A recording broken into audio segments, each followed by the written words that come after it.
कुछ चर्चा वगैरह करनी हो, प्रश्न उत्तर हो, तो वो देख सकते हैं अपन।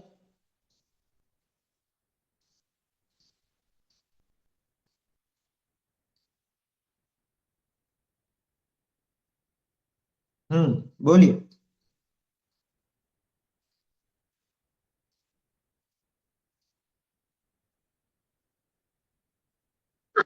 भैया, जो तीर्थंकर बालक होते हैं उनका निहार होता है कि नहीं?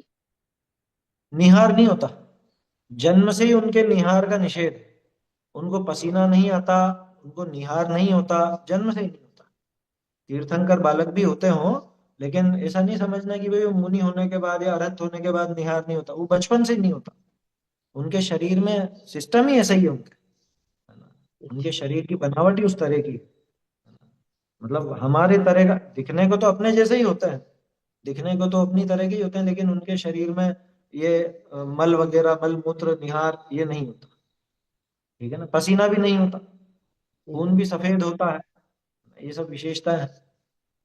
सभी शलाका पुरुषों का मुझको उसका बारे में पक्का नहीं है, लेकिन तीर्थंकरों का तो पक्का है। बाकी शलाका पुरुषों का इतना कंफर्म नहीं है, क्योंकि वो पढ़ने में नहीं आई बात। क्योंकि शलाका पुरुषों में तो अपने नो नारायण, नो प्रति नारायण, नो बलभद्र, ये सब भी आएंगे, है ना? भारत चक्रवर्ती भी आएंगे। चक्रवर्ती का फिर भी अपन सोच सके, लेकिन बाकी का पता नहीं, कंफर्म नहीं कह सकता। ऐसा पढ़ने में नहीं आया। क्योंकि देखो, एक और चीज है, शायद बाकी का नहीं होता हो, क्योंकि ये जो है ना, पसीना नहीं होना, निहार नहीं होना, ये अतिशय में शामिल है। ये अतिशय में है। तो एक अनुमान तो ऐसा लगता है कि बाकी के शायद निहार वगैरह होता हो। बाकी के का मतलब बाकी जो शलाका पुरुष है उनके शायद होता हो। फिर भी कंफर्म मैं नहीं हूँ, क्योंकि वो मेरा पढ़ा हुआ नहीं है विषय। कहीं पर पढ़ने को मिला भी नहीं है ऐसा। तीर्थंकरों के बारे में जरूर अपन ने पढ़ा है, बाकी के संबंध में देखने में नहीं आया। आपको किसी को आवे देखने में तो बताइए। भैया, और एक क्वेश्चन था कि हाँ, बोलिए। जो सहस्त्रकुट जिनालय है उसकी क्या विशेषता है? मतलब क्या, क्यों सहस्त्रकुट जिनालय, मतलब क्यों मंदिरों में रखे जाते हैं, क्या है ये? देखो, ये असल में तो वो अकृत्रिम रचनाएं हैं, है ना? सहस्त्रकूट जिनालय वगैरह जो है। और सहस्त्रकूट का क्या मतलब होता है? वो जो समझ लीजिए छोटे छोटे हजार जिनालय होते हैं, उनके समूह को सहस्त्रकूट जिनालय कहा जाता है। तो एक जिनालय नहीं, तो वो उनके प्रतिरूप के रूप में एक वो बनाने लग गए, है ना? एक ही में हजार हजार प्रतिमाएं विराजमान कर देते हैं और उनको बोलते हैं सहस्त्रकूट जिनालय। जबकि उसका औचित्य थोड़ा कम ही समझ में आता है। क्योंकि भाई भगवान के जो दर्शन करने हैं, वो तो उनकी वीतरागता देखने के लिए, उनके गुणों के स्मरण के लिए। अभी बताओ, मैं हजार को तो नमस्कार करूंगा भी नहीं, मैं तो एक को ही नमस्कार करूंगा। मतलब चित्त तो एक ही जगह ठहरेगा ना, हजार को हम्म। तो आप देखोगे भी नहीं। तो उसका औचित्य थोड़ा, और कितनी छोटी छोटी प्रतिमाएं होती हैं। क्योंकि हम्म। हजार, और हजार को चारों तरफ में करते हैं, माना एक तरफ 250, ऐसा गिन करके चलना। 252, 252 रहेगी लगभग चारों तरफ। 1024 होती है शायद। 1000। 1008 मेरे ख्याल से। अच्छा। अब पता नहीं 1024 रखते हैं कि 1008 का ध्यान है मुझे तो। अच्छा। तो वो नामों के हिसाब से भी देखो तो वो तर्क भी इतना काम नहीं करता। भाई नाम से तो हम्म। एक ही की स्तुति कर रहे हैं ना, अलग अलग हम्म। थोड़ी ना, अलग अलग नाम के। भगवान के जो 1008 नाम अपन देखते हैं, अगर वो वाला तर्क लें, तो वो तो एक के ही 1008 है। 1008 के 1008 थोड़े ना। इसलिए वो थोड़ा औचित्य कम समझ में आता है। और बहुत पुरानी रचनाएं भी नहीं है, ज्यादा पुराना आपको मिलेंगे नहीं, है ना? ये मुश्किल से कोई 200, 250, 300 साल पुराने हो तो हो। इससे पुराने मतलब मेरी जानकारी में नहीं है, अगर कहीं पर हो तो फिर अलग बात है। लेकिन वो चलन में भी नहीं थे, और उनका औचित्य समझ में भी कम बैठता है। क्योंकि भाई जो देखने का प्रयोजन है जिनेन्द्र देव की प्रतिमा को, वो तो वहां ज्यादा अच्छा सिद्ध होता है जहाँ पे एक ही विशाल प्रतिमा हो, उनके पूरे निरख हो, अंग अंग चिन्ह वर्ग के, वो जो अपनी भावना रहती है, वो एक में ज्यादा अच्छी बनेगी। 1008 को तो आप देखोगे भी नहीं, आंखें यूं घुमा करके भी नहीं देखो, फटाफट बस वो प्रदक्षिण परिक्रमा दे दो और क्या करोगे। इसलिए वो थोड़ा सा कम समझ में आता है उसका। बाकी निषेध तो अपन नहीं करते, क्योंकि आखिरकार है तो जिनेंद्र भगवान की प्रतिमा है, लेकिन औचित्य कम है उसका, है ना? ऐसा समझना। और बोलिए। जो हाँ। जो वितराग भगवान के जो 18 दोष है, तो उसमें एक आरत शब्द आता है, तो आरत का मीनिंग क्या? आर्त परिणाम। आरत।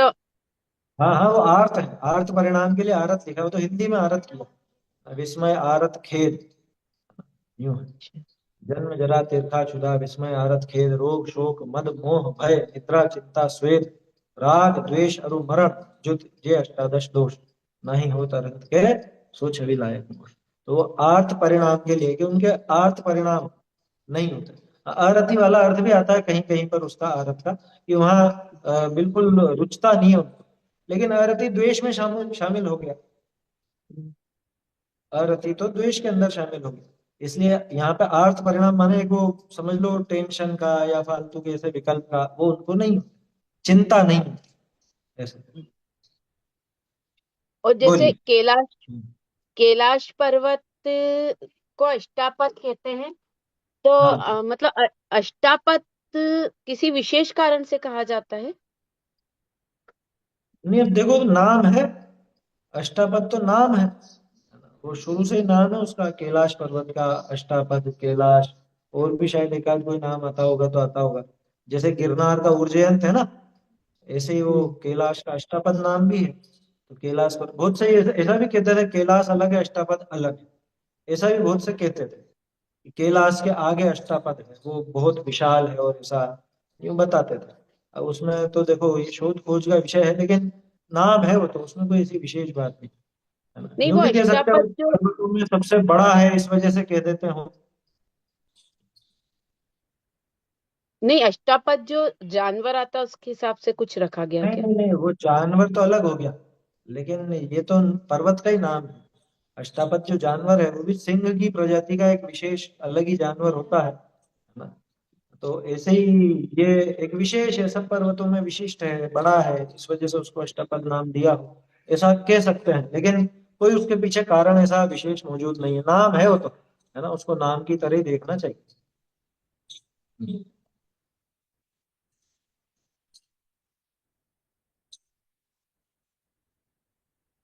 बोलिए।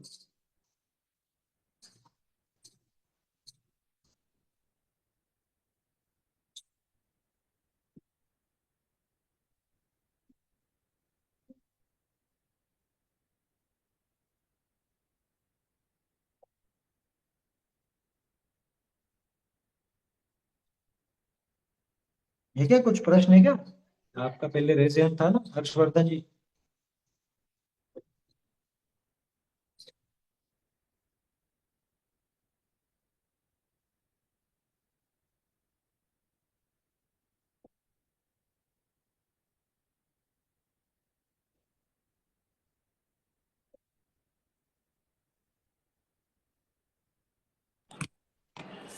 जो मुनियों के लिए उपदेश आहार नहीं है कहते हैं। हम्म। और जैसे श्रावक बनाता है, जैसे मुनि आए हैं यहाँ पे, मतलब वन में है और आएंगे ही सही भोजन के लिए नगर में, ये मालूम है। तो भी ग्राहक उनके श्रावक उनके लिए नहीं बना, मतलब उनके हिसाब से नहीं भोजन बनाता है, अपने लिए नहीं नहीं। जितना है वही बनाता है, उसमें से शेयर, मतलब अवधि समविभाग विभाग कर हाँ देता है। और फिर उसको, मतलब उसका ऐसे ही है ना अर्थ, कि जो है उसमें उसको एडजस्ट करना है, जो बचा हुआ है उन्हीं को देकर। ऐसा हाँ। नहीं कि वापस वो चूल्हा जलाए फिर वापस वो सब आरंभ करे, ये सब तो नहीं होगा ना ऐसा, कि उसको जो नहीं कम वो उसमें फिर। ऐसा है, उसमें ऐसा है कि पहले तो वो स्वयं के लिए ही बनाता है ना, और वो मुनिराज को अपने में से विभाग करके देता है, और बचा जिसमें अपना काम चलाता है। अब उसमें अगर उसको और इच्छा हो तो वो स्वयं के लिए बनाता है, और क्योंकि इच्छा हो तो मुनिराज और कर सकता है वो। भोजन करके जाएंगे सही, उसके बाद मतलब वापस वो सब करेगा फिर खाएगा, ये सब हाँ, थोड़ा ऐसा लगता है ना। लेकिन वो स्वयं के लिए कर रहा है ना, पहले भी स्वयं के लिए ही किया था, पहले स्वयं के लिए किया था, मुनिराज के लिए नहीं किया था, स्वयं के लिए किया था। अब उसमें से मुनिराज को दे दिया। अब मान लो इतना बचा कि जिसमें खुद का काम चल जाए तो और नहीं करेगा, और इतना नहीं बचा कि स्वयं का काम चल सके, है ना, स्वयं के कम पड़ रहा है या और भूख लग रही तो खुद के लिए तो बना सकता, बनाता है, इसका तो है उल्लेख। माने वो बाद में स्वयं के लिए करे ऐसा तो कर सकता है, लेकिन शुरुआत में ही वो उनका विचार रखे कि अरे आएंगे तो उसके लिए कर दूं, वो ऐसा शुरू से नहीं करता। कारण ये है ना कि फिक्स तो होता ही नहीं मुनिराज का, आना भी निश्चित नहीं, और किसके यहाँ पर आहार हो ये भी निश्चित नहीं। इसलिए वो पहले से व्यवस्था कैसे करेगा उनकी, उनके लिए व्यवस्था नहीं करता, उसमें वो अपने में से देता है। और आवश्यकता अगर और लगे, क्योंकि देखो गृहस्थ है, गृहस्थ में घर पे और लोग भी हैं, बच्चे भी हैं, बड़े भी हैं, सभी हैं, तो उनके लिए वो बना सकता है और बना सकता है। तो स्वयं के लिए ध्यान रखना, क्योंकि इसके तो स्वयं के आरंभिक क्रिया का त्याग है नहीं, तो स्वयं के लिए तो बना सकता है। मुझे ऐसा लगता है मुनिराज ना, को मुनिराज आएंगे 9 साढ़े 9 बजे, फिर उनके यहाँ में 1 घंटा जाएगा, फिर उसके बाद वो भी स्वयं भूखा है, मतलब खाना है उसको भी, फिर वो हाँ बनाएगा, फिर वही सब आरंभ कराएगा, मतलब करेगा हाँ सब, करेगा, फिर खाएगा। करेगा वो अलग से करना पड़े तो करेगा, उसमें उद्दिष्ट नहीं है, क्योंकि उद्दिष्ट माने स्वयं के लिए तो है, अपन तो उद्दिष्ट ही खाते हैं, अपने उद्देश्य से बनाया हुआ खाते हैं। मतलब ये कहना था कि उसमें बचा हुआ खाना ही उसका मतलब ये हो गया कि मैं इसने में चला लूंगा, ऐसा ऐसा नहीं है। वो वो तो श्रेष्ठ है अगर उतने में ही चला ले तो, उतना अगर उसके आसक्ति घटी हो तो। लेकिन मान लो भूख लगती हो और काम ऐसा है कि भाई वो खाना तो चाहिए ही सही, तो वो बनाएगा और भी बनाएगा आवश्यकता के अनुसार। घर पे बच्चे तो भूखे नहीं रहे, बड़े हैं बुजुर्ग हैं उनको तो भूखा नहीं रखेगा, मान लो उनमें कमी पड़ती है तो बनाएगा ही। वो खुद के भावों के हिसाब से है, लेकिन उस पर ऐसी पाबंदी नहीं है कि वो नहीं बनाएगा, स्वयं के लिए तो बना सकता है। बोलिए। हाँ सर, मेरी जिज्ञासा ऐसी थी कि जैसे ऋषभदेव पहले तीर्थंकर हुए और उनका उपदेश हुआ, इसके बाद से ये मुक्ति के मार्ग चालू हुआ, तो उससे पहले इनके जो वैराग्य की और जो भावनाएं आती उसमें त्याग की भावना और ये सब, जब उपदेश था ही नहीं तो उनको मुनि बनने की भावना और सब कुछ त्यागने की भावना, ये चौथे गुण स्थान में मतलब उनका सम्यक दृष्टि थे, चौथे गुण स्थान था ये मान सकते हैं। लेकिन उससे पहले इनका कैसे वो त्याग के प्रति मतलब मुनि बनने के प्रति इतना त्याग का कैसे मान सकते हैं, जब देखो मार्ग ही नहीं था। मार्ग कैसे नहीं था, एक तो ये भावना अपने को निकाल देनी चाहिए, मार्ग इन्होंने चलाया चलाया नहीं, बल्कि जो बहुत दिनों से छिपा हुआ था इसको वापस से इन्होंने प्रकट किया, है ना। दूसरी बात, ये जो अपने आप काम हुआ ना, इससे सिद्ध होता है कि दिगंबरत्व तो वास्तव में प्रत्येक जीव का अपने आप स्वाभाविक धर्म है। माने देखो इसको ऐसे समझो, उपदेश नहीं था इसका, ठीक है बात, उपदेश तो नहीं था, तो फिर इनको भावना कैसे आई, इनको तो ये भावना आई कि मुझे अब यहाँ रुचता नहीं, ये राग मुझे अच्छा नहीं लगता, क्या करूं। एक काम करो, ये जितना भी परिग्रह है, इस परिग्रह के चक्कर में विकल्प बहुत खड़े होते हैं, और ये राग अब मुझे नहीं करना, छोड़ो इनको हटाओ, तो छोड़ करके चल दी, घर छोड़ करके चल दी, वो अपना वही विधि आ गई। कहने का अर्थ ये है कि देखो कितना बढ़िया उदाहरण है ये, इससे ये सिद्ध होता है कि दिगंबरत्व, दिगंबर मुनि दशा ओढ़ी गई अवस्था नहीं है, ये तो स्वाभाविक रूप से जीव के अंदर से ऐसे भाव उमड़ते हैं, क्या कि मुझे प्रत्येक जीव के प्रति ऐसा क्षमा का भाव रखना है, प्रत्येक जीव के प्रति मुझे अहिंसा धारण करनी, अपने आप अहिंसा महाव्रत आता है। और पूर्व संस्कार वश कह सकते हैं, जाति स्मरण कह सकते हैं, लेकिन जाति स्मरण तो वैराग्य में कारण बनेगी, क्या आया समझ में? लेकिन मुझे किस तरह छोड़ना, ये तो अपने आप छूटते जाते हैं, इसीलिए तो कहते हैं छोड़ा नहीं जाता, छूट जाता। भाई सहज ही ऐसे भाव उमड़ते हैं कि मुझे अभी इस राग में नहीं रुकना, मुझे अभी यहाँ अच्छा नहीं लगता, अच्छा नहीं लगता तो क्या करूंगा कि अपने आप छोड़ जाऊंगा। वस्त्र का भी मुझको अब सुहाता नहीं है बिल्कुल, क्या कि वस्त्र भी धारण करूं और इनको धोने की झंझट, रखने की झंझट, कहाँ फालतू के राग द्वेष, और मैं तो इनसे न्यारा ही हूं। देखो न्यारे पने का विश्वास तो सम्यक दर्शन में ही है, अन्य पदार्थों से, है ना। अब तो चारित्र की तो कमजोरी थी, तो चारित्र की कमजोरी भी जैसे ही दूर हुई, नहीं चाहिए हटाओ, तो वो हटा करके सारी चीजों को छोड़ करके और उनका विकल्प तोड़ करके मुनि दशा धारण कर लेते, ये सहज हो जाता है काम। इसमें उपदेश क्या चाहिए, आपको पता है मुनि दशा के लिए, ऐसा अपन ने पढ़ा है पहले भी, मुनि दशा के लिए कोई मतलब कोई ऐसा देने वाला हो तो ही धारण किया जाए, ऐसा तो नियम नहीं। चौथे काल में अपन ने ऐसा देखा है पुराणों में, क्या कि चौथे काल में जाने कितने तो अपने आप ही दीक्षित हो गए, वैराग्य उमड़ा और दीक्षा लेकर के चल पड़े। हाथी के होदे पर दीक्षा ले ली। बोलो कैसे कैसे दीक्षा ले ली? तो कोई गुरु तो था ही नहीं, कैसे नहीं? कि सहज ही अंदर से वो वैराग्य उमड़ा।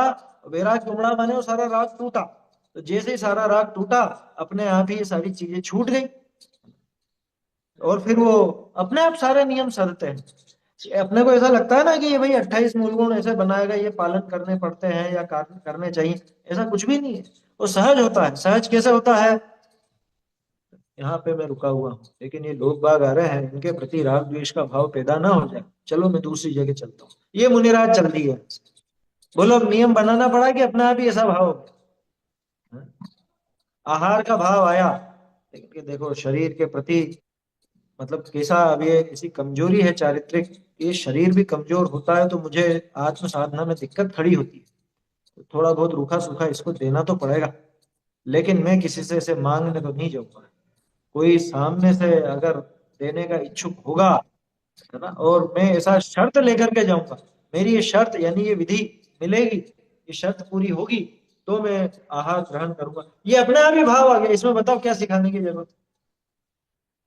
मतलब पूरी तरह से स्वावलंबन, और पूरी तरह स्वावलंबन माने वास्तव में आत्मा का ही अवलंबन, और स्वावलंबन यानी पर द्रव्यों का पूरी तरह त्याग।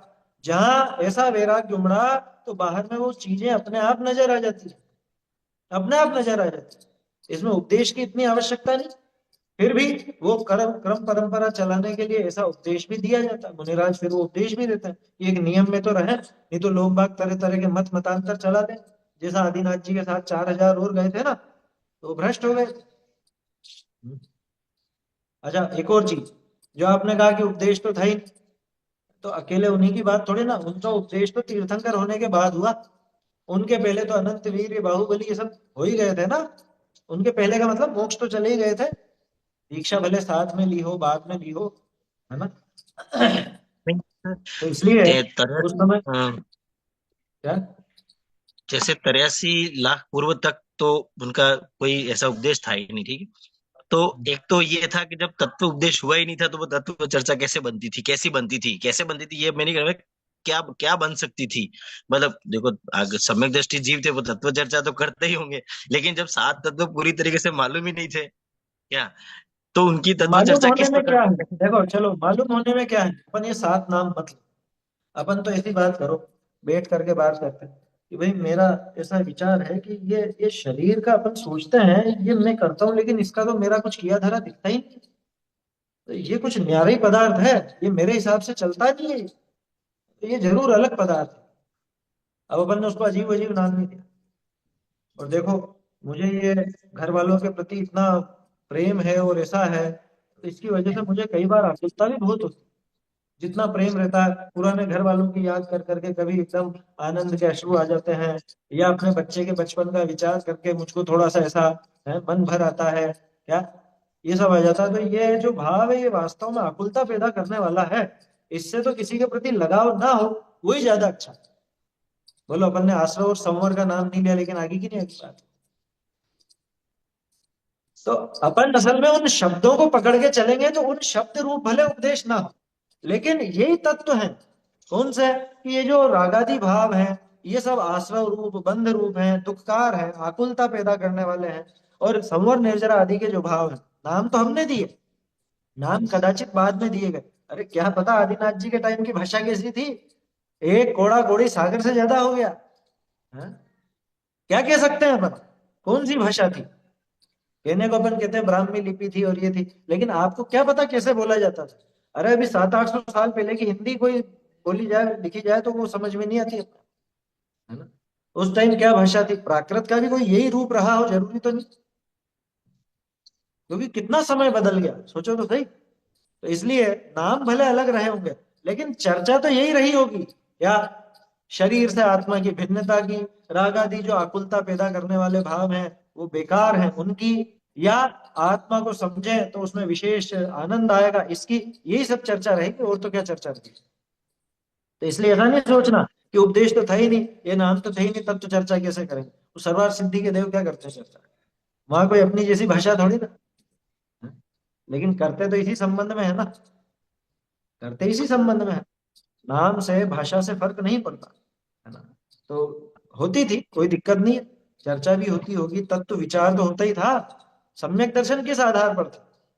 वो विचार तो निरंतर चलेगा ही चलेगा, और आपस में चर्चा भी उस ढंग की होती थी। बढ़िया है, ऐसा सोचना चाहिए कि वो क्या सोचते थे, अपन भी तो नहीं, सोचे जैसे वो। पुराण में एक वो प्रसंग आता है ना आदिनाथ भगवान की विवाह का। तो वहां पर नाभिराय जी जो थे, तो आदिनाथ को जब विवाह के योग्य हो गए तो उनको वो समझाया गया कि धर्म दो प्रकार का होता है, एक गृहस्थ धर्म होता है और एक मुनि धर्म होता है।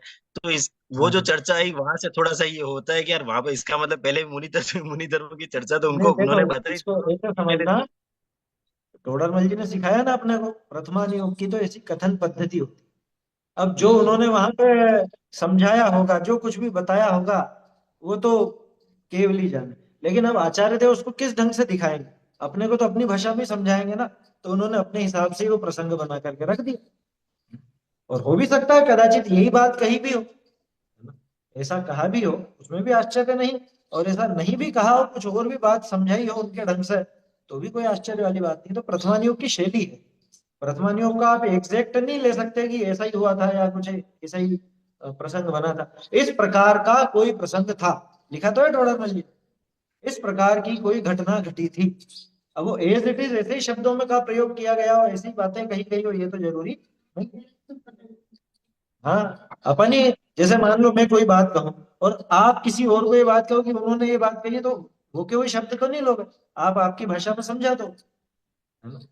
ऐसा अवधि ज्ञान तो था ही सही उनको, जन्म से ही अवधि ज्ञानी थे, तो इसलिए एक पुराना भी याद आए, जाति स्मरण भी हो, तो कोई कोई उसमें आश्चर्य वाली बात, ठीक है ना। और नाभि राय ने उनको कैसा क्या समझाया, ऐसी कोई बात समझाई हो। और क्या पता समझाई हो भी कि नहीं समझाई हो, समझाने की जरूरत नहीं पड़ी हो, क्योंकि आखिरकार तीर्थंकर है, और क्या कहें, सम्यक दृष्टि भी है। तो ओढ़े हुए भाव तो नहीं होते कि झूठे ही मना कर रहे हो पहले कि नहीं नहीं मुझे तो नहीं करनी शादी, और फिर उन्होंने समझाया, ऐसा तो जरूरी नहीं। ठीक है, उस समय का राग था, ठीक है, इनसे विवाह कर रहे हैं, ठीक कर लेते हैं। होगी दो हाँ, जगह। बाकी तीर्थंकर स्वयं बुद्ध ही होते हैं, वो तो ऐसा है सीन तो। हाँ, तीर्थंकर स्वयं बुद्ध ही होते हैं, ऐसा तो आता ही अकेले है। तीर्थंकर ही स्वयं बुद्ध नहीं होते, अन्य भी बहुत से होते हैं स्वयं बुद्ध, स्वदीक्षित, खुद ही दीक्षा लेकर के चल जाते हैं, ऐसे बहुत से होते हैं। तो कोई दिक्कत नहीं है उसके अंदर। और प्रथमा नियोग की तो जो कथन पद्धति है, उसको उसी ढंग से अपने को स्वीकार करना चाहिए। चलिए, ठीक, बोलिए। पंडित जी, क्या ये संभव है कि कोई जैन बेटी का संबंध, वैवाहिक संबंध अजैन से हो जाए और वो वहां पे अपना जैन धर्म का पालन कर सके? दूसरा, और उससे होने वाले बच्चे कानूनी रूप से जैन बने? देखो, दो अलग अलग तरह के प्रश्न हैं। एक तो आपने कहा कि कोई जैन बेटी का विवाह अजैन से हो जाए, तो क्यों होगा? जैन बेटी अगर समझदार जैन है, तो वो अजैन से विवाह करके अपना भविष्य तो अंधकार में नहीं डालेगी। और जबरन कहीं ऐसा हो जाए, घर वाले करा दें या कोई और इस तरह की बात हो जाए, तो आपने जो कहा कि वो जैन बनी रहे या जैन धर्म का पालन कर सके, ये संभव है क्या?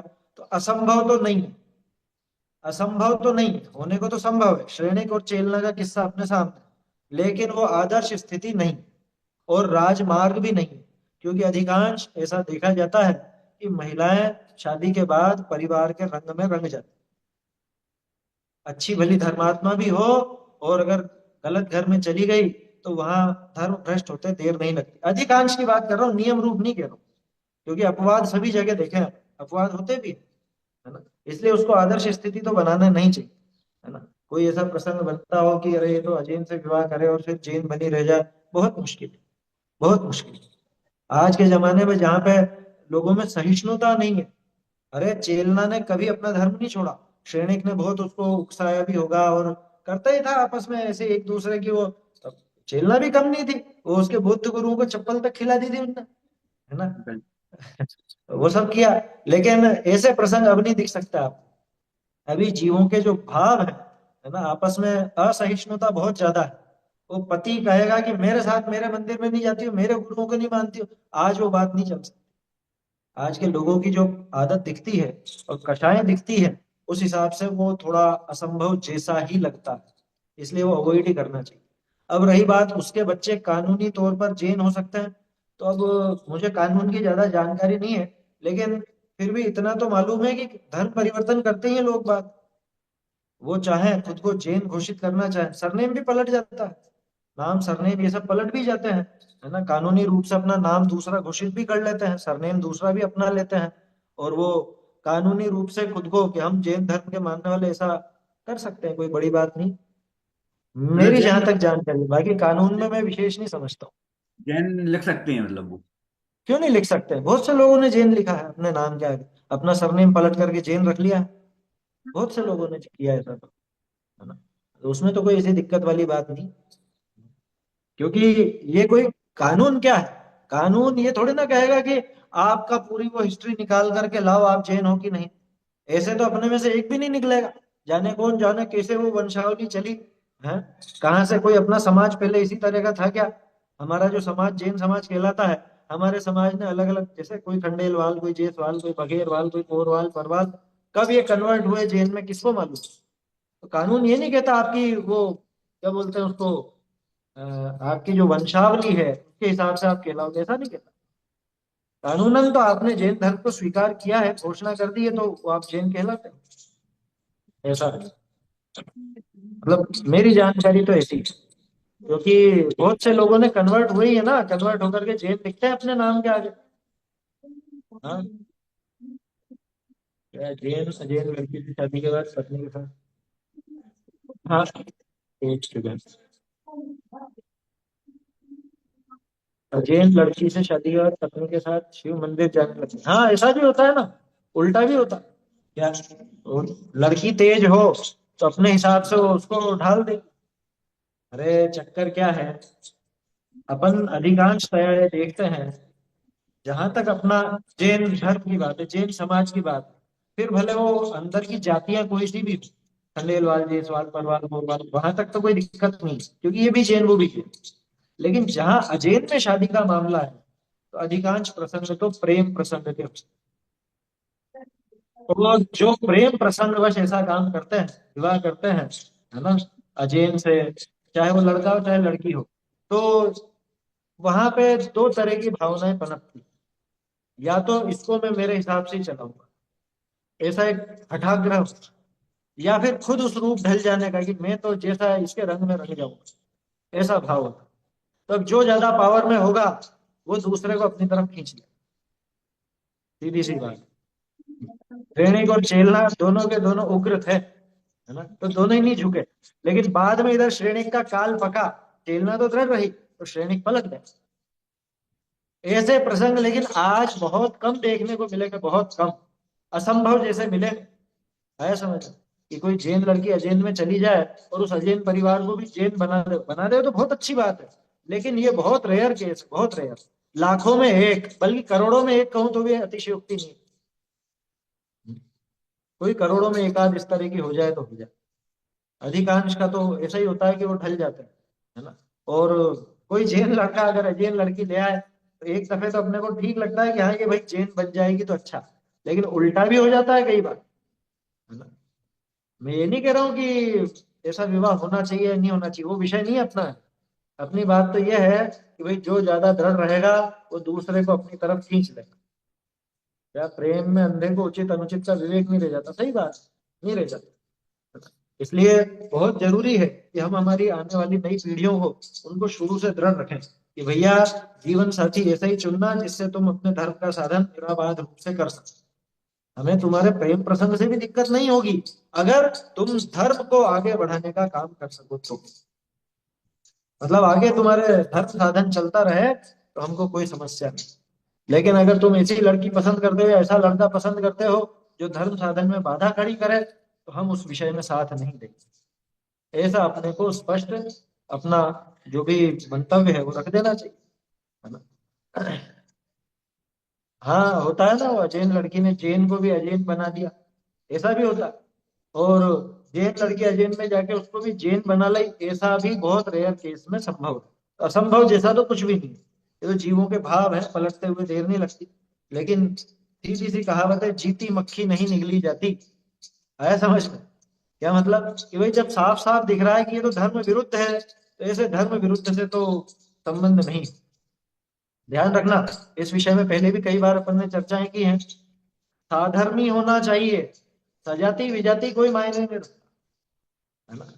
साधर्मी हो पर विजाति हो तो अपनाने लायक है, सजाती हो लेकिन विधर्मी हो तो अपनाने लायक नहीं। क्या अपने धर्म विरुद्ध हो तो भले सजाती क्यों ना हो वो अपनाने लायक नहीं। और अपना साधर्मी हो और भले विजाती हो, अन्य जाति का हो तो भी कोई दिक्कत नहीं। ऐसा यहाँ समझना चाहिए। चलिए समय भी हो गया अपना, समाप्त करते हैं। चैतन्य का स्मरण प्रतिक्षण ही करो रे, भव के अनंत दुख को क्षण में हरो रे, अक्षय अनंत निज सौख्य निधान पाओ, गाओ अरे प्रेसी के गीत गाओ, निज निधि निज में बताई यह अनंत उपकार है, इसके लिए जिन वाणी माँ को वंदना शत बार है।